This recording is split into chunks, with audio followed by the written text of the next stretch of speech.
بسم اللہ الرحمن الرحیم، الحمدللہ رب العالمین، والصلاة والسلام علی سید الانبیاء والمرسلین۔ جی آپ نکال لیں یہ سبق قادیانیوں کی ارتدادی سرگرمی، اس کو نکال لیں۔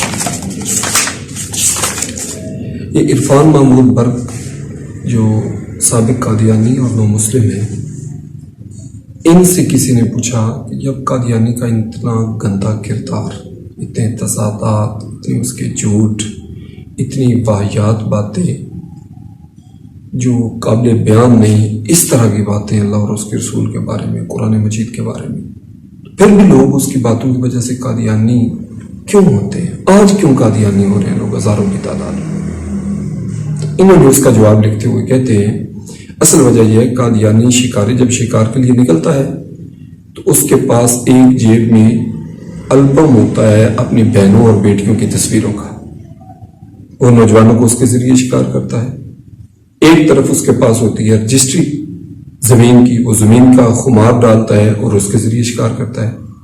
اسی طرح اس کے لالچ دینے کے لیے اس کے پاس بیرون ملک کی نیشنلٹی کا وہ لالچ دیتا ہے کہ یہ فلاں ملک کی نیشنلٹی مل جائے گی، فلاں ملک کی نیشنلٹی مل جائے گی، یہ بھی وہ لالچ دیتا ہے۔ اسی طرح ملازمت کے حسین مواقع کہ فلاں عہدے کی تمہیں ملازمت مل جائے گی، فلاں عہدہ تمہیں میسر آ جائے گا۔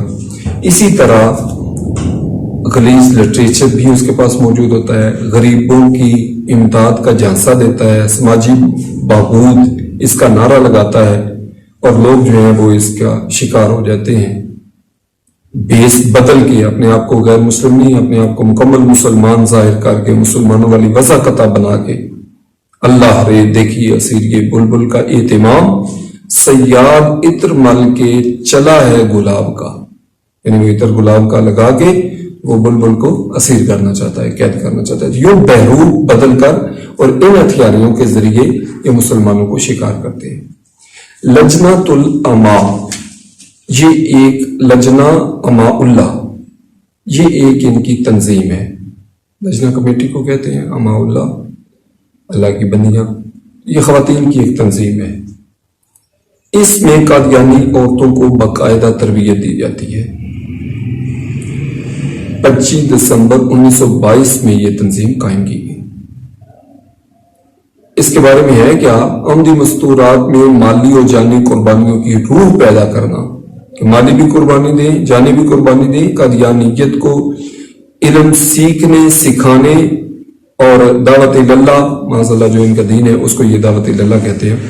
اس طرح خدمت خلق اور آئندہ نسل کی بہترین تعلیم و تربیت کے ذرائع سوچنا لجنہ کے عام مقاصد ہیں۔ پہچان صفحہ نمبر 20 پہ یہ موجود ہے۔ مطلب کیا ہے کہ عورتوں کو تیار کرتے ہیں وہ، جن کا مقصد ہی صرف یہ ہوتا ہے کہ شرق و غرب میں پھیل جاؤ اور تم لوگوں کو گمراہ کرو اور ان کو قادیانی بناؤ۔ یہ چیزیں ہیں جو مسلمانوں کو آج بھی پاکستان میں ہزاروں کی تعداد میں قادیانیت کی طرف لوگ مائل ہو رہے ہیں۔ اسی طرح ناصرات الاحمدیہ اس کی ایک ذیلی تنظیم ہے۔ 1928 میں اس کا قیام ہوا۔ کام اس کا کیا ہے؟ جو 14 یا 16 برس کی بچی ہے، بلکہ 8 سال کی بچی کو یہ لے لیتے ہیں اور پھر وہ مسلسل ان کی تنظیم کی رکن رہتی ہے، اور اس کو مکمل طور پر یہ ساری واحیات چیزیں سکھائی جاتی ہیں، اور اس کو ذہن سازی اس کی، چونکہ کچی عمر ہوتی ہے، اس طرح کی ذہن سازی کی جاتی ہے کہ وہ لوگوں کو قادیانی بنانے کے لیے وہ مکمل طور پر اپنی جسم کو بھی استعمال کرتی ہیں، اپنے باقی جو عادات و اطوار ہیں، لبانے کے جو طور طریقے ہیں، ان سب کو استعمال کر کے وہ لوگوں کو شکار کر کے قادیانی بناتی ہیں۔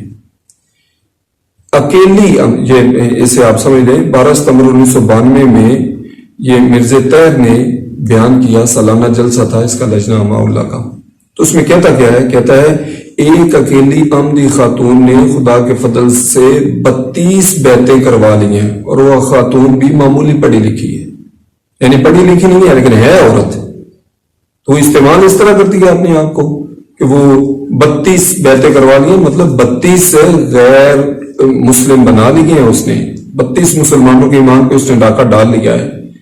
تو اسی طرح یہ باقاعدہ مرزا بشیر کہتا ہے کہ ایک جگہ پہ اگر آپ کا کام نہیں چل رہا، ان کو لجنہ اما اللہ کو باقاعدہ جو کورس ورک ہے ان کا، اس میں کہ ایک جگہ پہ کام نہیں چل رہا تو خاوند کو لے کے عزت کر کے دوسری جگہ پہ چلی جاؤ، تیسری جگہ پہ چلی جاؤ، اور جہاں پہ کام چلاؤ اور کام کرو یہ کہ مسلمانوں کے ایمان پہ ڈاکہ ڈال کے ان کو قادیانی بناؤ.